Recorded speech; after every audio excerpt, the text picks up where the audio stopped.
शादी के तुरंत बाद से ही जहेज को लेकर मतलब ये सब चीज़ें वो लोग ताना देते रहे, बदतमीज़ी करते रहे, मतलब पूरे घर भर उनको परेशान करते रहे। लेकिन मतलब हमने कुछ नहीं बोला क्योंकि पापा है नहीं मेरे। इसके बाद कहा कि मतलब यहाँ रहना है तो मेरी सुन के रहो, और जो है अगर वो करोगी घर की बात घर में रह जाएगी, मेरी बात मानो होता। तो हमने जब वो चीज़ मना की तो हमने मारा, और मारने के बाद हमें तलाक दे दिया। सुल्तानपुर में रहने वाली लाइबा का निकाह उसके ही फूफी के बेटे मुगीज के साथ हुआ था, लेकिन कुछ वक्त बाद मुगीज ने लाइबा को परेशान करना शुरू कर दिया। लाइबा का आरोप है कि उसका शहर मुगीज उस पर छोटे भाई के साथ जिस्मानी रिश्ते बनाने के लिए दबाव बना रहा था, जिससे इनकार करने पर शौहर ने लाइबा को तलाक दे दिया। लेकिन हद तो तब हो गई जब शौहर मुगीज और उसके भाइयों ने लाइबा के घर पर हमला कर दिया। नमस्कार, मैं हूं मोहम्मद आसिफ दुलार और आप देख रहे हैं न्यूज टाइम नेशन। दरअसल गोसाईगंज थाना क्षेत्र के तियरी गांव की रहने वाली लाइबा की शादी मुगीज अहमद नाम के युवक से हुई थी। 4 जुलाई को दोनों का निकाह हो गया, लेकिन निकाह के बाद ही युवती को पता चला कि मुगीज का किसी दूसरी लड़की के साथ चक्कर है। धीरे धीरे मुगीज के दिल में लाइबा के लिए नफरत बढ़ने लगी और मुगीज ने उसकी पिटाई शुरू कर दी। जुल्म सितम का यह सिलसिला लगातार बढ़ता जा रहा था, लेकिन एक दिन जब लाइबा ने अपने शौहर की मुखालिफत की तो उसने लाइबा को तलाक देकर घर से निकाल दिया। शादी के तुरंत बाद से ही जहेज को लेकर मतलब ये सब चीज़ें वो लोग ताना देते रहे, बदतमीज़ी करते रहे, मतलब पूरे घर भर उनको परेशान करते रहे। लेकिन मतलब हमने कुछ नहीं बोला क्योंकि पापा है नहीं मेरे, भाई है मेरे, इन्हीं के ऊपर सारी जिम्मेदारी थी।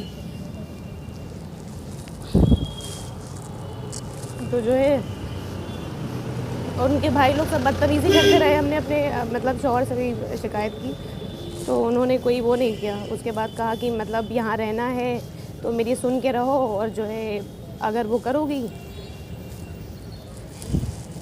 मतलब कहने लगे कि अपने भाई के साथ मतलब जो भी चीज़ें बोली तो कहा कि अगर घर की बात घर में रह जाएगी, मेरी बात मानो। तो हमने जब मतलब ये लोग पैसे वाले हैं तो इनको मतलब कोई किसी तरह का रिजेक्शन बर्दाश्त नहीं होता। तो हमने जब वो चीज़ मना की तो हमने मारा, और मारने के बाद हमें तलाक दे दिया। पीड़ित युवती अपने मायके चली आई, लेकिन मायके वालों ने पुलिस से कोई शिकायत नहीं की। फिर एक दिन मुगीज पीड़िता के घर पहुंच गया और उसने अपने छोटे भाई के साथ निकाह करने का दबाव बनाना शुरू कर दिया, जिस पर पीड़िता ने इनकार किया।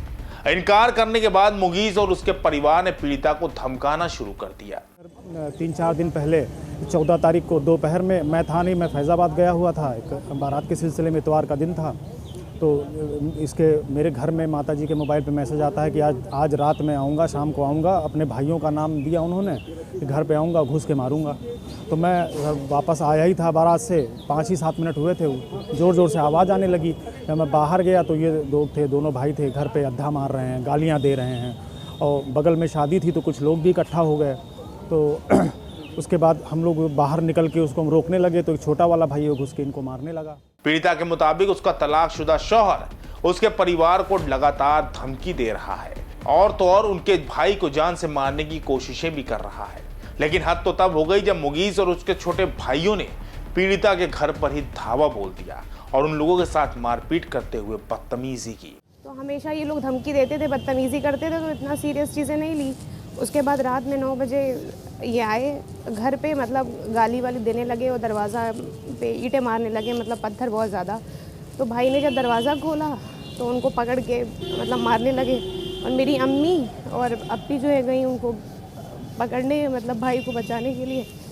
तो उनका जो छोटा भाई है वो घर के अंदर आ गया और वो मारने लगा, मेरे साथ बदतमीज़ी करने लगा। घर पर हमला होने के बाद पीड़िता ने मामले की जानकारी गोसाईगंज पुलिस को दी, लेकिन कई दिन गुजर जाने के बावजूद पुलिस ने अब तक कोई कार्रवाई नहीं की है, जिससे परेशान होकर पीड़िता ने एसपी का दरवाजा खटखटाया है। इस मामले पर संजीदगी दिखाते हुए एसपी ने पीड़िता को इंसाफ का भरोसा दिया है। थाना गोसाईगंज क्षेत्र के अंतर्गत ग्राम तियरी मछरौली की निवासिनी श्रीमती लाइबा लईक पुत्री स्वर्गीय लईक अहमद के द्वारा अपने ससुराली जनों पर प्रताड़ित करने का तथा पति के ऊपर जो है मानसिक दबाव तथा अन्य तरह की प्रताड़नाएं देने का आरोप लगाया गया है। इस संबंध में उनकी तहरीर पर जांच करके अग्रेतर विधिक कार्रवाई प्रचलित है। केंद्र की मोदी सरकार 3 तलाक के खिलाफ भले ही कानून क्यों न ले आई हो, लेकिन आज तारीख तक इस कानून का पालन होता कहीं दिखाई नहीं दे रहा। अब देखना यह होगा कि आखिर पुलिस आरोपी मुगीज और उसके परिवार के खिलाफ क्या कार्रवाई करती है। यह खबर हमारे संवाददाता अफजल खान ने कवर की है। आपको हमारी खबर कैसी लगी इसके बारे में कमेंट सेक्शन में जरूर बताएं। अगर आप हमारी ये खबर फेसबुक पर देख रहे हैं तो उसको लाइक और फॉलो करें, और अगर यूट्यूब पर देख रहे हैं तो सब्सक्राइब करके बेल आइकन जरूर दबाएं। नमस्कार।